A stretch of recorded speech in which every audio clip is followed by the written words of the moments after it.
Hi hello friends, ಎಲ್ಲರಿಗೂ ನಮಸ್ಕಾರ. ಭಾಗ್ಯಶ್ರೀ ಅಡುಗೆ ಚಾನಲ್ಗೆ ಸ್ವಾಗತ. ಈಗ ನಾನು ಉಳ್ಳಾಗಡ್ಡಿ ಚೂಡ ಹೆಂಗೆ ಮಾಡಬೇಕನ್ನೋದು ಹೇಳ್ಕೊಡ್ತಾ ಇದ್ದೀನಿ ನೋಡಿ. ತುಂಬ ಸೂಪರಾಗಿರುತ್ತೆ. ಈಗ ಚುರುಮುರಿ ತಗೊಳ್ಳಿ, ಕಡಕಿಡಿ. ಆಮೇಲೆ ನಾವು ಸ್ಟವ್ ಮೇಲೆ ಒಂದು ಬೊಗನೆ ಇಟ್ಟು ಅದರಲ್ಲೇ ಎಣ್ಣೆ ಹಾಕ್ಕೊಳ್ಳೋಣ. ನಮಗೆ ಎಷ್ಟು ಬೇಕು ನೋಡಿ ಎಣ್ಣೆ ಹಾಕ್ಕೋಬೇಕು. ಆಮೇಲೆ ಜೀರಿಗೆ, ಸಾಸಿವೆ ಹಾಕ್ಕೊಳ್ಳೋಣ. ಅವು ಸ್ವಲ್ಪ ಚಟಪಟ ಅನ್ನೋ ತನಕ ನಾವು ವೇಟ್ ಮಾಡಬೇಕು.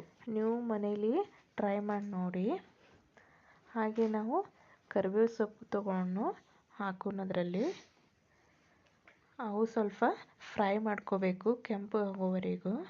ಹಾಗೆ ನಾವು ಶೇಂಗಾ ಹಾಕ್ಕೋಬೇಕು.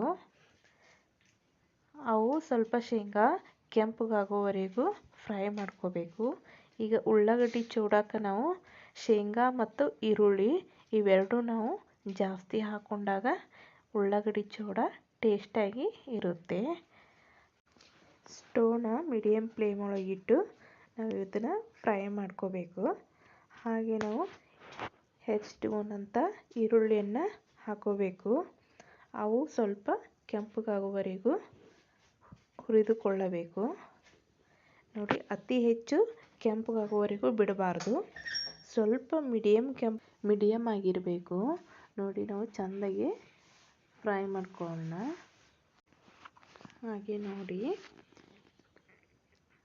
ನಮಗೆ ಕೆಂಪಗಾಗಿದೆ ಇಲ್ಲ ನೋಡಿ.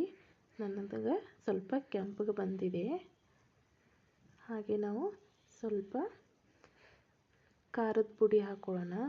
ನಾನು ಖಾರದ ಪುಡಿ 2 ಚಮಚ ಹಾಕ್ಕೊಂಡಿದ್ದೀನಿ. ಮಸಾಲೆ ಖಾರ 1 ಚಮಚ ಹಾಕ್ಕೊಂಡಿದ್ದೀನಿ.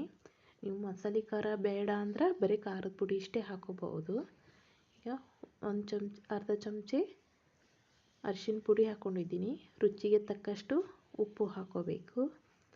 ಕಲಿಸಿಕೊಳ್ಳಿ ಚೆಂದಾಗೆ ನೋಡಿ. ಆಮೇಲೆ ನಾವು ಚುರುಮುರಿಯನ್ನು ಹಾಕ್ಕೊಂಡು ಚೆಂದಾಗಿ ನಾವು ಕಲಿಸ್ಕೊತ ಹೋಗಬೇಕು ನೋಡಿ.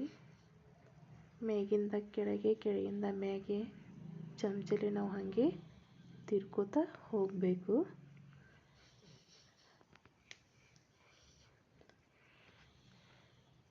ಹಾಗೆ ನಾವು ಕೊತ್ತಂಬರಿ ಸೊಪ್ಪನ್ನು ಹಾಕ್ಕೊಳ್ಳೋಣ.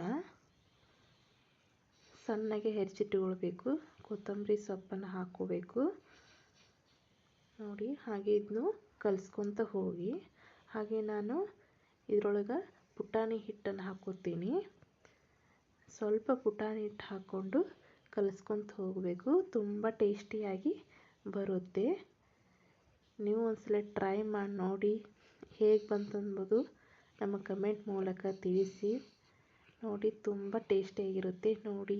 ಒಂದು ಪ್ಲೇಟ್ ಒಳಗೆ ಚುರುಮುರಿ ಹಾಕ್ಕೊಂಡೆ ಅದರಲ್ಲಿ ನಿಂಬೆಕಾಯಿ ರಸ ಹಾಕ್ಕೊಂಡು ತಿನ್ನಿರಿ. ತುಂಬ ಚೆನ್ನಾಗಿ ಆಗುತ್ತೆ. ಇದು ಖಂಡಿತ ರೆಸಿಪಿ ಇಷ್ಟ ಆಗಿದ್ದರೆ ನೀವು ಸಹ ಇದೇ ರೀತಿ ಟ್ರೈ ಮಾಡಿ. ಯಾವ ರೀತಿ ಬಂತು ಎಂಬುದು ಕಮೆಂಟ್ ಮೂಲಕ ತಿಳಿಸಿ. ಮತ್ತು ರೆಸಿಪಿಗೋಸ್ಕರ ಭಾಗ್ಯಶ್ರೀ ಅಡುಗೆ ಚಾನಲ್ಗೆ ಸಬ್ಸ್ಕ್ರೈಬ್ ಮಾಡಿ, ಶೇರ್ ಮಾಡಿ, ಲೈಕ್ ಮಾಡಿ.